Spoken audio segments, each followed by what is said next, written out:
أعوذ بالله من الشيطان الرجيم بسم الله الرحمن الرحيم وأنذر عشيرتك الأقربين واخفض جناحك لمن اتبعك من المؤمنين فإن عصوك فقل إني بريء مما تعملون وتوكل على العزيز الرحيم الذي يراك حين تقوم وتقلبك في الساجدين إنه هو السميع العليم. درس اللهم صل على سيدنا محمد وعلى آل سيدنا رب زدني علما ورزقني فهما سبحانك. मुझे मुअज़्ज़ज़ मुहतरम मुकर्रम मुजाहिद मुवाहिद भाइरों दोस्तों बुज़ुर्गों 19 सिपारो सूरत शुआरा आयत नंबर 214 खां वठी 220 ताईं मूं तव्हांजे साम्हूं तिलावत कयो.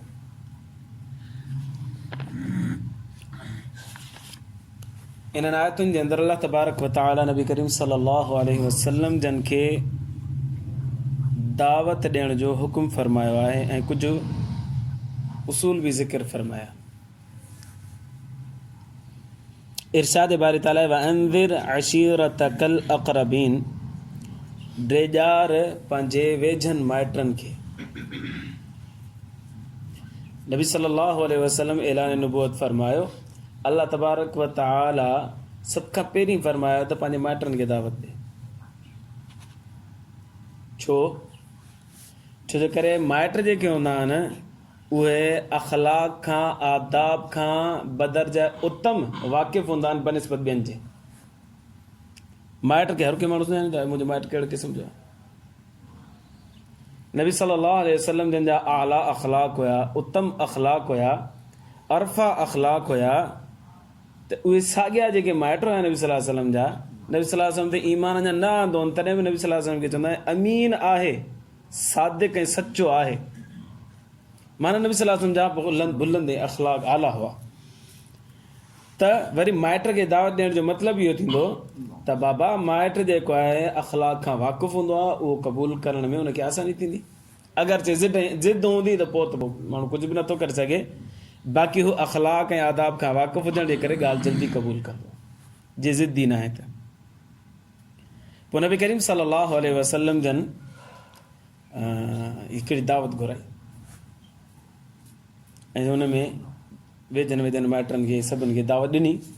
पाण करीम सल्लल्लाहु अलैहि वसल्लम उते उन्हनि खे दीन ऐं तौहीद जी दावत ॾिनी रिसालत जी दावत ॾिनी.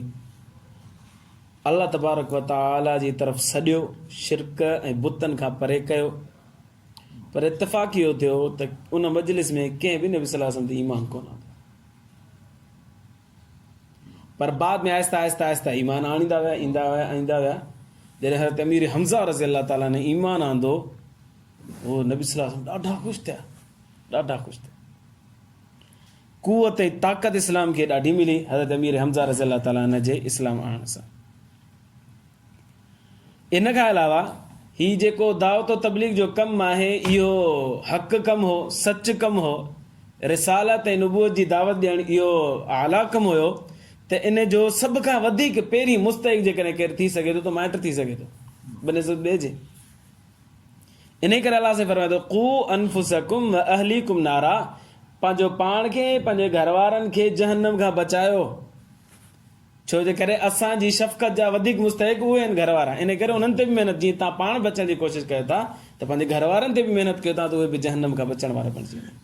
इन करे अल्लाह साईं नबी सल्लल्लाहु अलैहि वसल्लम खे हुकुम ॾिनो त भाउ तूं पंहिंजे माइटनि खे सभ खां पहिरीं उन्हनि जो हक़ आहे त उहे तौहीद ते अचनि जन्नत में वञण वारा थी वञनि जहन्नम खां बचण वारा थी वञनि. लिहाज़ा उन्हनि खे पहिरीं दावत ॾे. ऐं शरीयत मुतहरा बि हिकिड़ो उसूल क़ाइमु कयो त बाबा जॾहिं तव्हां ज़कात अदा कयो न त सभ खां पहिरीं पंहिंजे माइट ग़रीब खे ॾियो, उन सां तव्हांखे 2 सवाब मिलंदा। हिकिड़ो ज़कात अदा करण जो सवाब मिलंदो, ॿियो सिला रहमी जो सवाब मिलंदो। इन करे माइट खे ॾियण सां डबल सवाब मिले थो पियो ज़कात अदा करण सां। भले ॿिए माण्हू खे उनखे ॾींदो त पोइ डबल सवाब कोन्हे, सिर्फ़ु ज़कात अदा करण जो सवाब मिलंदो, माइट खे ॾियण सां ॿीणो सवाब मिलंदो। इन करे माइट जो ॾाढो हक़ आहे। वानज़िर आशिरतकल अक़रबीन, अल्लाह से फरमाए सोना जेके वेझा माइट अथई न पहिरियां उन्हनि खे तौहीद जी दावत ॾे, रिसालत जी दावत ॾे। तुंहिंजी शफ़क़त जा इन दावत जा वधीक मुस्तहिक़ इहे आहिनि बनिस्बत ॿियनि माण्हुनि जे। पोइ छा कर, वक़्फ़िज़ जनाहक लिमन इत्तबअक मिनल मुअमिनीन। पोइ हिकिड़ो उसूल नबी सल्लल्लाहु अलैहि वसल्लम खे अल्लाह से ॿुधायो, झुकाए छॾ पंहिंजे परनि खे उन्हनि माण्हुनि जे लाइ जेके ईमान आणे था वठनि, तुंहिंजी फर्माबरदारी कनि था पिया, उन्हनि जे लाइ पंहिंजे परनि खे झुकाए छॾ। परनि खे झुकाइण जो मतिलबु आहे त उन्हनि ते शफ़क़त कर, महिरबानी कर, गुस्सो न कर। अच्छा, जेको अॻवान, जेको सरदार, जेको वॾेरो गुस्से वारो हूंदो न, उनजा दोस्त घटि हूंदा, उनजा हमदर्द घटि हूंदा, उन सां मुहबत रखण वारा घटि हूंदा। पर जेको शफ़ीक़ हूंदो, मुशफ़िक़ हूंदो, महिरबान हूंदो, उनजा चाहींदड़ बि घणा हूंदा, दोस्त बि घणा हूंदा, दुआऊं ॾियण वारा बि घणा हूंदा। इहो उसूल अथव। जंहिं माण्हू जे अंदरि नरमी घणी हूंदी न, उन सां मुहबत करण वारा घणा हूंदा, जंहिंमें गर्मी घणी हूंदी उन खां नफ़रत करण वारा घणा हूंदा। त अल्लाह से नबी सल्लल्लाहु अलैहि वसल्लम खे फरमायो त सोना तूं पंहिंजो पाण खे नरम ठाह, तां त जेके बि तुंहिंजे साम्हूं वेझा अचनि त उहे परे न भॼनि। ॿिए हंधि अल्लाह से फरमायो त वलौ कुन्त फज़्ज़न ग़लीज़ल क़ल्बि लनफ़ज़्ज़ू मिन हौलिक, जेकॾहिं तूं नाराज़ थींदे, गुस्सो कंदे, सभु भॼी वेंदे। पंहिंजो पाण जी तरफ़ माण्हुनि खे माइल करण जो हिकिड़ो तरीक़ो आहे त उन्हनि सां माण्हू शफ़क़त जो मुज़ाहिरो करे, नरमी जो मुज़ाहिरो करे, महिरबानी जो मुज़ाहिरो करे। अल्लाह साईं जॾहिं नबी सल्लल्लाहु अलैहि वसल्लम खे फरमाए थो त सोना जीअं शफ़ीक़ थींदे त तुंहिंजे वेझो हूंदा, गुस्सो कंदे सभु भॼी वेंदई। त तव्हां असां कहिड़े खेती मूलियूं, जेकॾहिं पंहिंजे दोस्तनि खे जमा करिणो आहे, उन ते दीन ते आणिणो आहे, उनखे नमाज़ ते आणिणो आहे, त प्यार ऐं मुहबत सां उनखे सम्झाइबो। निभाग आहे, सॼो ॾींहुं रुली ईंदो पियो, सॼो ॾींहुं होटल ते वेठो, सुधरंदो ई कोन। उनखे प्यार सां सम्झाइबो, तूं मुस्लमान आहीं, मां बि मुस्लमान आहियां, आज़ान अचे थी, मां नमाज़ ते थो वञा, तूं छो कोन थो वञी? छा तूं अलाह खे नथो मञी? छा तूं नबी सल्लल्लाहु अलैहि वसल्लम खे नथो मञी? अल्लाह जो मुनादी ॾींहं में 5 दफ़ा चए थो, हय अल सलाह, हय अल फलाह, अचो नमाज़ तरफ़, अचो कामयाबी तरफ़, ऐं तूं चुप करे वेठो आहीं, मुंहिंजा भाउ हल। इन मुहबत सां ऐं शफ़क़त सां माण्हू ॻाल्हाईंदो त उहो राज़ी बि थींदो। बाक़ी हुनखे चवंदा तूं हेड़ो, तूं हेड़ो, तूं हेड़ो, सॼो ॾींहुं धिकनि में, थाॿनि में, हीअं कॾहिं बि कोन चवणु मञींदो असांखे, कॾहिं बि रस्ते ते कोन्हे। त अल्लाह से नबी सल्लल्लाहु अलैहि वसल्लम खे फरमायो वख़्फ़िज़ जनाहक लिमन इत्तबअक मिनल मुअमिनीन, शफ़क़त कर पर झुकाए, शफ़क़त कर, पंहिंजो शफ़क़त कर मोहम्मद सल्लल्लाहु अलैहि वसल्लम लिमन इत्तबअक, उन्हनि माण्हुनि जे लाइ जेके तुंहिंजी फर्माबरदारी कनि था, मिनल मुअमिनीन, ईमान वारा। हिकिड़ो उसूल इहो, जेको माण्हू दावत व तबलीग जो कमु करे उनखे घुरिजे त नरम गो हुजे।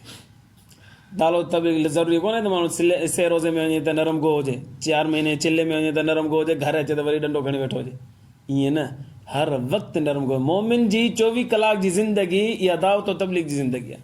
माण्हू पंहिंजो पाण खे अहिड़ो ठाहे छॾे, अहिड़ो ठाहे छॾे जो घर जा भाती, पाड़े वारा, अॻियां पोयां, उथंदड़ वेहण वारा, जेके बि असांजे माहौल में रहनि था पिया, ऑटोमेटिकली मुतासिर थियनि असांखां। अहिड़ो पंहिंजो पाण खे नरम ऐं शफ़ीक़ ठाहिजे। अल्लाह से फरमायो वख़्फ़िज़ जनाहक लिमन इत्तबअक मिनल मुअमिनीन फ़इन असौक, पर हाणे ईअं बि थींदो, कुझु मञींदा, कुझु न मञींदा, कुझु फर्मा बरदार, कुझु नाफ़रमान। फ़इन असौक, जेकॾहिं तुंहिंजी नाफ़रमानी कनि, फ़क़ुल, तूं ईअं चओ, इन्नी बरीउम मिम्मा तअमलून, अबा मुंहिंजो कुझु न वञे, जेको तव्हां कयो था मां हिन खां बदल न आहियां। हाणे जेकॾहिं ईमान आणण खां पोइ बि केरु बुरो कमु थो करे त ईअं न चइबो त बाबा हे मुस्लमान आहे न, हिन हे बुरो कमु थो करे त नौज़ बिल्लाह नबी साईं कहिड़ो हूंदो, ईअं न चइबो। या केरु ईमान ई कोन थो आणे, पोइ बि उनखे नफ़रत, उनखे बरीउम, अल्लाह साईं त फरमाए इन्नी बरीउम मिम्मा तअमलून, मोहम्मद सल्लल्लाहु अलैहि वसल्लम तूं ईअं चई छॾ त बाबा मां बेज़ार आहियां तव्हांजे हिन कम सां। ईअं न त सुभाणे केरु नबी सल्लल्लाहु अलैहि वसल्लम ईमान आणण खां पोइ बि बुरो कमु करे त ॾोह वरी नबी ते ॾिजे, ईअं न। छो कर नबी बुरनि कमनि जी न ताईद कंदो आहे, न हुकुम ॾींदो आहे, न ई उनजी तस्दीक कंदो आहे। लिहाज़ा ईमान आणण खां पोइ बि केरु बुरो कमु करे थो पियो त उनजो ॾोहो उन माण्हू जे मथां आहे, नबी सल्लल्लाहु अलैहि वसल्लम जे मथां न आहे। या त ईमान ई नथो आणे ऐं उहो शिरक में ॿुॾो पियो आहे, बुत परस्ती में ॿुॾो पियो आहे, त पोइ त यकीनन पैगम्बर ईअं चवंदो बाबा इन्नी बरी मिम्मा तामलून, बाबा मां बरी आहियां, जेको तूं कमु करे मां परे आहियां हिन खां। पाण ईअं बि थींदो आहे जॾहिं माण्हू दावत तौहीद जो कमु कंदो न, तबलीगी जो कमु कंदो त माण्हू विढ़ंदा,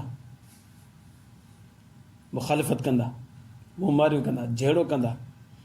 हूअं ई नबी सल्लल्लाहु अलैहि वसल्लम खे त ॾाढियूं तकलीफ़ूं ॾिनियूं, पर अॼोके दौर जे अंदरि बि दावत तबलीग वारा वीचारा वञनि था पंजाब में, ॻोठनि में, हेॾा होॾां, वीचारा माण्हू मारीनि था पिया, मोचड़ा था। त कहिड़ो 4-5 साल पहिरीं, 6 साल पहिरीं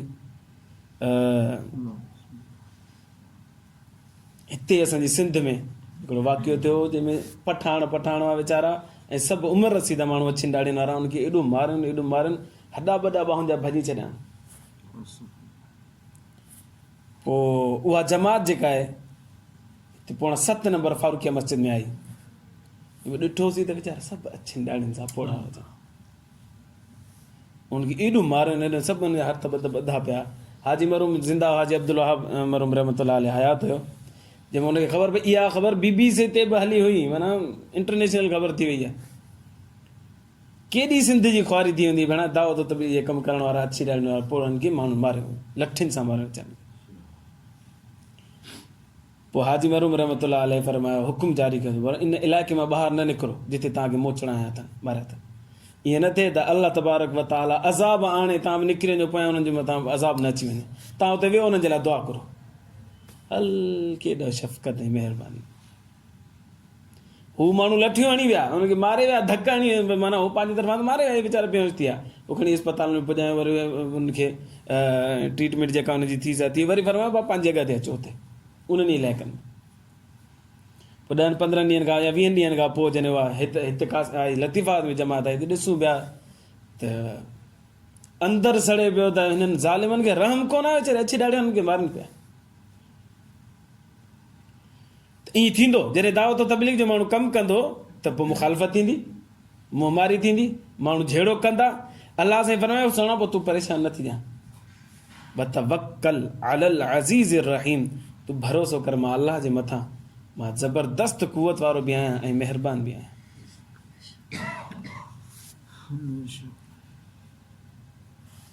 अल्लज़ी यराक हीन तकुम, सोना जेॾी महिल तूं निमाज़ पढ़ींदो न, मां ओॾी महिल बि तोखे ॾिसां थो। वतक़ल्लुबक फ़िस्साजिदीन, निमाज़ पढ़ी फारिग थी थो न, वरी सहाबा किराम जे दरमियान में वेही थो न, मां तोखे तॾहिं बि ॾिसां थो पियो। माना तुंहिंजो उथणु वेहणु ॻाल्हाइणु ॿोलाइणु अॻिते पोइ थियणु हर लम्हे खां मां वाक़ुफ़ आहियां। परेशान न थी, तवक्कल मां अलाह ते कजां, डिॼजां न, तुंहिंजो कमु मां दावत ॾियणु ॾींदो रह। अलाह केॾी महिल मूंखे तकलीफ़ पुॼे, मां दुआ घुरां, ईअं त न थींदो तूं ॿुधंदे ई न। अलाह साईं फरमायो, तवक्कल कर, तकलीफ़ ॾेई दुआ बि घुर, इन्नहु हुव समीउ, मां समीउ आहियां, तुंहिंजी दुआ ॿुधंदुसि। पर सोना जेकॾहिं तूं दुआ न बि करी न, अल अलीम, मूंखे ख़बर आहे तोखे तकलीफ़ कहिड़ी ईंदी, उनजो मूंखे इल्मु आहे, ऐं इनजो पाण ई मां ख़ुलासी कंदुसि उन तकलीफ़ुनि मां। सोना मोहम्मद सल्लल्लाहु अलैहि वसल्लम तोखे मां निजात अता फरमाईंदुसि। हिन आयतुनि जे अंदरि अल्लाह तबारक व तआला नबी सल्लल्लाहु अलैहि वसल्लम जन खे दावत तौहीद, दावत तबलीग जा कुझु उसूल ॿुधाया ऐं कुझु रहनुमाई फरमाई।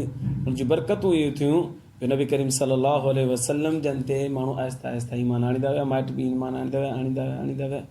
कुझु अरसे खां बाद में जेके नबी सल्लल्लाहु अलैहि वसल्लम खे शहीद करण वारा हुआ त साईं जन हिन दुनिया में न रहनि, साॻे नबी सल्लल्लाहु अलैहि वसल्लम जे मथां कलमो पढ़ी करे मुस्लमान थी विया। अल्लाह खां दुआ आहे, अल्लाह ईमान जी ज़िंदगी ईमान ते मौत नसीब फरमाए। आख़िर दावाना अल्हम्दुलिल्लाह।